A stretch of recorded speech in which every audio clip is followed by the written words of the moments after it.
Shalom, salam sejahtera. Departemen Bakti Wanita Advent Uni Indonesia Kawasan Barat mempersembahkan Renungan Harian Wanita Kristen 2023 disusun oleh Ibu Ria Sinuraya. Sabtu 22 April dengan judul Anak Manusia akan membalas. Firman Tuhan di dalam Matius 16 ayat 26 dan 27.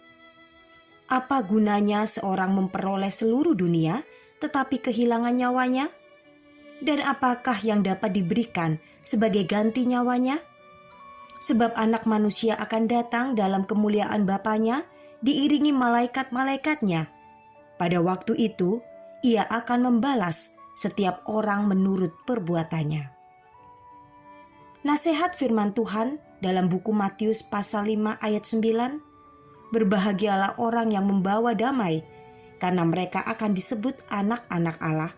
Terus saya ingat. Peristiwa ini sudah sangat lama, yakni ketika saya bersekolah di sekolah pendidikan guru. Saya sering disakiti oleh teman-teman yang pada saat sekarang disebut bully. Saya sendiri bingung mengapa mereka berbuat seperti itu terhadap saya. Saya tidak pernah menyakiti hati mereka. Ternyata mereka cemburu kepada saya sebab saya selalu mendapat pujian dari ibu guru. Informasi ini saya terima dari teman baik saya. Akhirnya saya membuat suatu ajakan kepada teman-teman yang sering merundung saya. Saya undang di saat Natal dan Tahun Baru agar mereka datang dan makan bersama di rumah saya.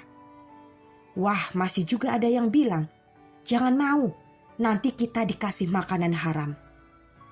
Namun saya tidak mau menyerah karena ingin tunjukkan bahwa makanan kita adalah makanan sehat. Sebetulnya sakit hati dibilang seperti ini, yang hampir membuat saya keluar dari sekolah itu. Untungnya, ibu saya yang adalah seorang guru mendorong saya agar sanggup menghadapi mereka dan tidak dendam. Tanpa putus asa, saya mengajak terus mereka dalam setiap acara Natal dan Tahun Baru. Dan pada akhirnya mereka mau datang.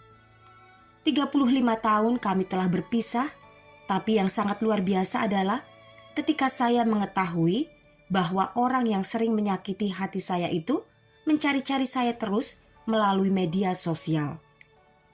Puji Tuhan, kami pun bertemu dan mereka bercerita serta meminta maaf kepada saya atas kelakuan mereka yang buruk sewaktu bersekolah.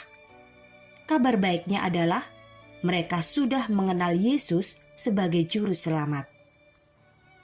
Kata-kata dalam ayat renungan hari ini Yesus ucapkan kepada murid-muridnya ketika Ia mulai menyatakan bahwa Ia harus pergi ke Yerusalem dan menanggung banyak penderitaan dari pihak tua-tua, imam-imam kepala, dan ahli-ahli Taurat, lalu dibunuh dan dibangkitkan pada hari ketiga. Yesus menegur iblis yang ketika itu menguasai alam pikiran Petrus yang tidak ingin hal kematian Yesus itu terjadi. Kemudian Yesus mengajak semua untuk ikut memikul salibnya. Bahkan, Yesus menjanjikan bahwa barang siapa kehilangan nyawanya karena Yesus, maka ia akan memperolehnya. Artinya, tidak perlu takut kematian akibat mempertahankan iman kepada Yesus, sebab Yesus akan mengaruniakan hidup kekal setelah kebangkitan. Dan telah dibuktikan oleh Yesus sendiri ketika Ia bangkit pada hari yang ketiga. Sahabat, adakah yang masih menghalangi Anda untuk lebih mengutamakan kasih dan kebenaran Kristus daripada harta dunia? Singkirkanlah sekarang. Bila kepentingan karir menghalangi Anda untuk berbakti pada hari Sabat, atau keberhasilan bisnis menghalangi Anda untuk menjadi jujur dan setia, memberi baik kepada Allah maupun kepada sesama, tinggalkanlah semua itu. Tidak ada gunanya, karena akan ada harinya semua itu akan musnah dan hangus terbakar. Tuhan Yesus akan membalas setiap orang menurut perbuatannya. Jika sosok ilahi sendiri yang membalas, bukankah Anda seharusnya lebih hormat dan takut?